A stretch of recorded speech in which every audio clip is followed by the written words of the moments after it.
नमस्कार। आज हम आपके लिए लेकर आए हैं आंवला नवमी की व्रत की कथा।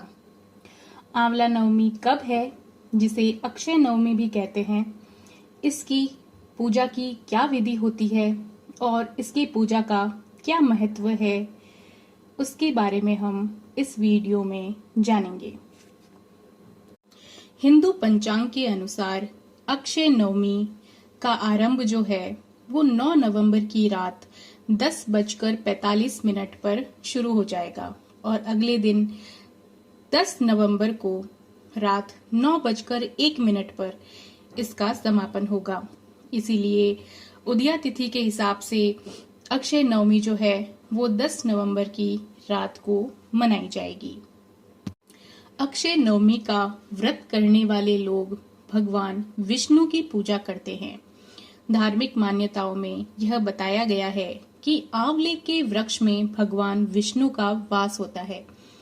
इस दिन आंवले के पेड़ की छांव में बैठना और उसके नीचे खाना बनाना भी बहुत ही शुभ माना जाता है।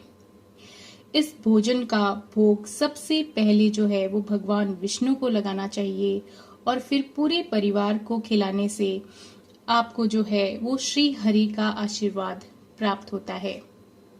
आइए सबसे पहले आंवले के वृक्ष की इस दिन किस प्रकार पूजा की जाती है, इसकी पूजा की विधि के बारे में जानते हैं।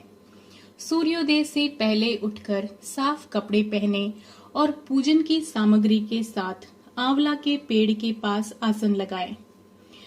अक्षय नवमी आंवला नवमी के दिन आंवला वृक्ष की पूजा होती है।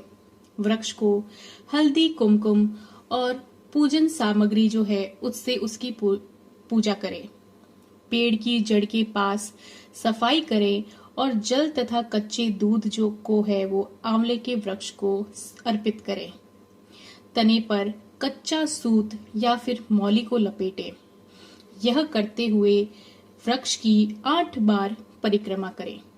कुछ जगहों पर पेड़ की जो है वो 108 परिक्रमा का विधान भी बताया गया है। इस आंवले के वृक्ष की पूजा के बाद में व्रत की कथा जरूर सुननी चाहिए। तो आइए इसके बाद में जो है हम व्रत की कथा शुरू करते हैं। बहुत समय पहले की बात है, एक सेठ था।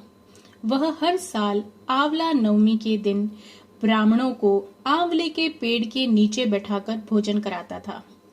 इसके साथ ही सोना, चांदी आदि भेंट में दे देता था। लेकिन यह सब चीजें सेठ के बेटों को बिल्कुल भी अच्छी नहीं लगती थी। ऐसे में वह अपने पिता से खूब झगड़ा करते थे। इन सब चीजों से तंग आकर सेठ से घर छोड़ दिया और दूसरे गांव में जाकर बस गया। इसके साथ ही जीवन यापन के लिए एक छोटी सी दुकान भी खोल ली। इसके साथ ही उस दुकान के आगे एक आंवले का पेड़ भी लगा लिया। भगवान श्री हरि की इतनी कृपा हुई कि दुकान खूब चलने लगी। इसके साथ ही उसने अपने नियम न तोड़ते हुए हर साल आंवला नवमी के दिन आंवले के वृक्ष की विधिवत पूजा भी की और ब्राह्मणों को भोजन कराकर दान भी दिया। वहीं दूसरी ओर सेठ के पुत्रों का व्यापार जो है वो ठप होता गया। ऐसे में सेठ के बेटों को समझ आने लग गया कि वो अपने पिता के भाग्य से ही खाते थे। अपनी गलती उन्हें समझ आ गई और वे अपने पिता के पास वापस गए और अपनी गलती की उनसे माफी मांगने लगे। फिर पिता के कहने के बाद उन्होंने भी आंवले के पेड़ की पूजा करना शुरू कर दिया और दान करने लगे। श्री हरि के प्रभाव से सेठ के बेटों के घर पहले की तरह खुशहाली आ गई और वह भी सभी सुख समृद्धि के साथ में रहने लगे। अक्षय नवमी का क्या महत्व है, आइए जानते हैं।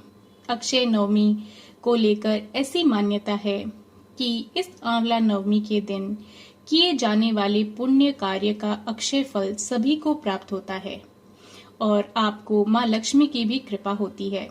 इस दिन आंवले के पेड़ की पूजा करने से आपको सुख संपत्ति और आरोग्य की प्राप्ति होती है। इस दिन किया जाने वाला जप तप और दान आपको सभी पापों से मुक्त करवाता है। अक्षय नवमी के दिन आंवले के पेड़ में भगवान विष्णु के साथ ही शिव जी का भी वास होता है। इसीलिए इस दिन आंवले का दान और सेवन जरूर करना चाहिए। इस दिन अपने परिवार के समेत आंवले के वृक्ष के नीचे बैठकर भोजन करने से आपके घर में सुख समृद्धि और खुशहाली आती है। हे नाथ, आप सभी को सुख समृद्धि प्रदान करें।